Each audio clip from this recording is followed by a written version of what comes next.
ज़्यादातर लोगों को ये लग रहा होगा कि इस मर्तबा आरसीबी सबसे पहले पहुंच चुकी है और जिस तरह की सिचुएशन है, 18वां एडिशन है, विराट कोहली का लकी नंबर भी 18 है, तो शायद यहां पर आरसीबी फाइनल जीतने वाली है। क्योंकि एक तरफ जहां आईपीएल के फाइनल में आरसीबी की धमाकेदार एंट्री हुई है, तो दूसरी तरफ पंजाब जैसी मजबूत टीम को उसने ज़बरदस्त तरीके से घुटनों पिला दिया था।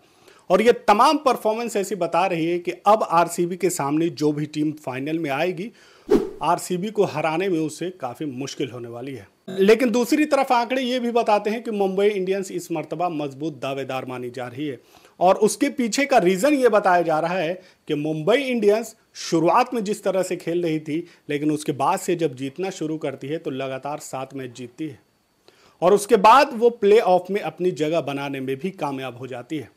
मुंबई इंडियंस के रिकॉर्ड्स ये बताते हैं कि मुंबई इंडियंस प्लेऑफ में अब तक 11 मरतबा पहुंचने में कामयाब रही है और 11 में से 6 मरतबा वो फाइनल में पहुंच चुकी है और 6 मरतबा फाइनल में पहुंचने के बाद 5 बार ट्रॉफी जीतने में कामयाब रही है, जबकि 2010 में उसे चेन्नई से हार का सामना करना पड़ा था। लेकिन जब से रोहित शर्मा ने कैप्टनसी संभाली और जब भी मुंबई इंडियंस फाइनल में पहुंची है तो वो ट्रॉफी लेकर ही आई है और अब 2025 में भी मुंबई इंडियंस ने प्लेऑफ में जगह बना ली है। तो कुल मिला जुलाकर ये 12वीं मरतबा ऐसा हुआ है जब मुंबई इंडियंस प्लेऑफ में जगह बनाने में कामयाब रही है। और इसके इस सीजन के पूरे सफर को अगर आप एनालाइज करें तो आप देख लीजिए कि ये टीम शुरुआत में कहाँ थी, उसके बाद से लगातार मैचेस जीतती है, लगातार 7 मैचेस जीतती है और उसके बाद से प्लेऑफ में क्वालिफाई कर जाती है। ऊपर की 3 टीमों की अगर बात करें, Punjab Kings, royal Challengers Bangalore और गुजरात टाइटन, तो ये तीनों टीमें ऐसी थी जो लगातार शुरुआत से ही शानदार प्रदर्शन कर रही थी और सबको लग रहा था कि ये टीमें प्लेऑफ में जगह जरूर बनाएंगी। लेकिन मुंबई पर शुरुआती जो मैचेस थे वहां पर किसी को उम्मीद नहीं थी कि मुंबई इंडियंस प्लेऑफ में जगह बनाएगी, जबकि दूसरी तरफ दिल्ली कैपिटल्स और लखनऊ सुपर जायंट्स की तरफ से काफ़ी मजबूत दावेदार वो मानी जा रही थी कि इन दोनों में से ये दोनों हो सकता है पहुंच जाए या इन दोनों में से कोई एक तो ज़रूर पहुंचेगी। लेकिन मुंबई इंडियंस ज़बरदस्त वापसी करती है और प्लेऑफ में जगह बना लेती है। शुरुआत में मुंबई इंडियंस की परफॉर्मेंस अच्छी नहीं हो पा रही थी, कैप्टनसी उस लेवल की नहीं हो पा रही थी और मुंबई इंडियंस को लगातार हार का सामना करना पड़ रहा था। शुरुआत के 5 मैचेस में से सिर्फ मुंबई इंडियंस ने सिर्फ एक ही मैच जीता था, लेकिन उसके बाद लगातार 6 मैच जीतने में कामयाब होती है।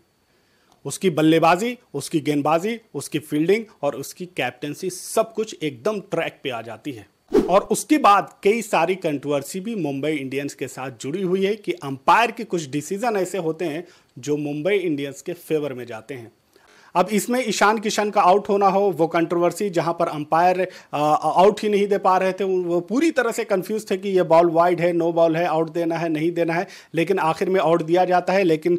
बाद में ये पता चलता है कि गेंद बल्ले में टच ही नहीं हुई है और वहां पर ईशान किशन फील्ड से बाहर चले जाते हैं। जबकि दूसरा मसला आता है रियान रिकल्टन का, जब उन्हें अंपायर आउट देते हैं वो फील्ड से बाहर भी चले जाते हैं, लेकिन उसके बाद से थर्ड अंपायर की एंट्री होती है, वहां पर वो चेक करते हैं और फील्डर को ग्राउंड के बाहर ही वहां पर रोका जाता है और उसके बाद चेक किया जाता है तो वहां पर वो नॉट आउट करार देते हैं, तो उन्हें फील्ड से वापस बुलाया जाता है और उन्हें बल्लेबाजी दी जाती है। लेकिन ईशान किशन के मामले में थर्ड अंपायर वहां पर नहीं आते हैं, यहां पर अंपायर आउट दे देते हैं और उसके बाद ईशान किशन फील्ड से बाहर चले जाते हैं। लेकिन बाद में जब चेक किया जाता है तो वहां पर पता चलता है कि ईशान किशन के बल्ले से तो गेंद टच भी नहीं हुई थी। इसी तरह से एक और मामला आया था जहां पर रोहित शर्मा ने रिव्यू लिया था, 15 सेकंड का वो टाइम खत्म हो गया था और उसके बाद रोहित शर्मा ने रिव्यू लिया और वो रिव्यू एक्सेप्ट भी हो गया था, जबकि अंपायर ने रोहित शर्मा को वहां पर आउट करार दे दिया था और उस रिव्यू के एक्सेप्ट करने के बाद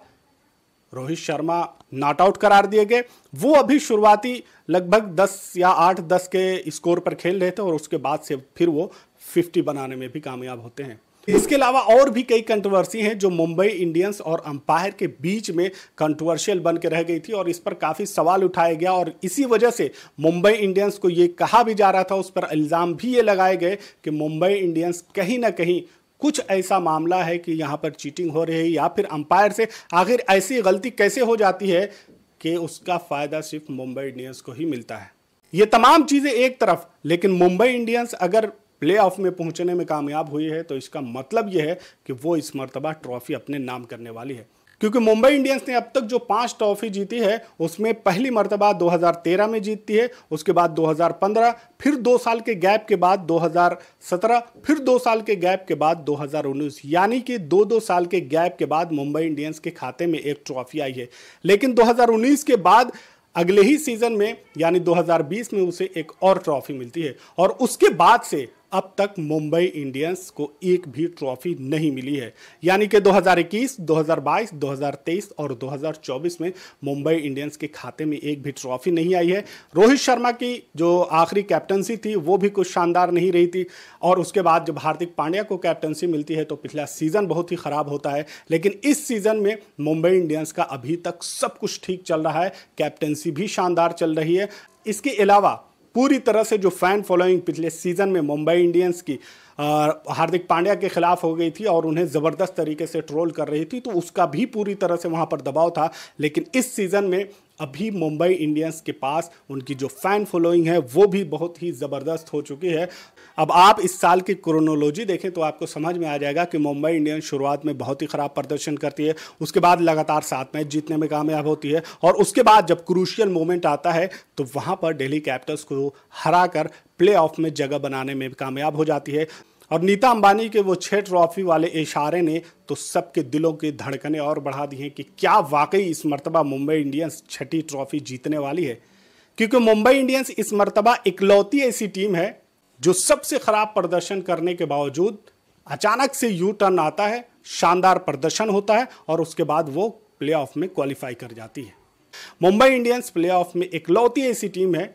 जो इन तमाम दौर से गुजरते हुए वहां तक पहुंची है। लेकिन पंजाब किंग्स हो या फिर गुजरात टाइटंस हो या फिर आरसीबी हो, ये तमाम टीमें शुरुआत से ही इस सीजन में शानदार प्रदर्शन कर रही थी और सबको ये मालूम था कि ये टीमें प्लेऑफ में क्वालिफाई करेंगी। मुंबई के बारे में लोगों को काफ़ी कंफ्यूजन था, लेकिन आखिर में मुंबई इंडियंस वहां तक पहुंची है। लेकिन अगर मुंबई इंडियंस प्लेऑफ में क्वालिफाई करने में कामयाब हो गई है और वो फाइनल में अपनी जगह बनाने में भी कामयाब हो जाती है तो फिर उसको रोकना नामुमकिन हो जाएगा। जहां तक आरसीबी का मामला है तो सबको ये लग रहा है इमोशनल वहां पर बहुत ज्यादा है कि लकी नंबर है, विराट कोहली का 18वां सीजन है, तो ऐसे में वहां पर आरसीबी के जीतने के चांसेस ज्यादा हैं। जिस तरह के पिछले मैच में आरसीबी ने परफॉर्मेंस की है उस हिसाब से भी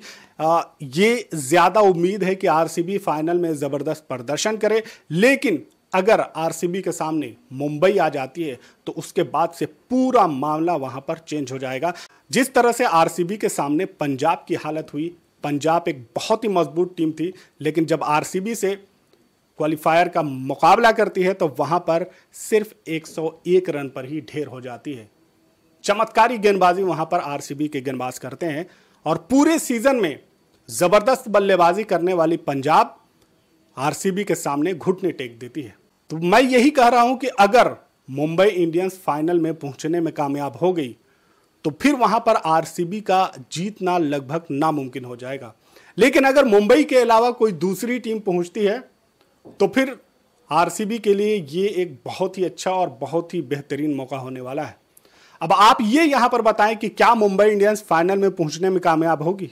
क्या आरसीबी फाइनल जीतने में कामयाब होगी, या इन चारों में से अभी आपको कौन सी टीम ऐसी लग रही है जो इस साल ट्रॉफी जीतने वाली है? इस पूरे मामले पर आपकी क्या राय है कमेंट में जरूर बताएं। चैनल पर नए हैं तो इसे सब्सक्राइब कर लें, बेल आइकन जरूर दबा लें ताकि हर वीडियो आप तक सबसे पहले पहुंच सके। मिलते हैं अगले वीडियो में, तब तक के लिए आप अपना ख्याल रखें। Thanks for watching.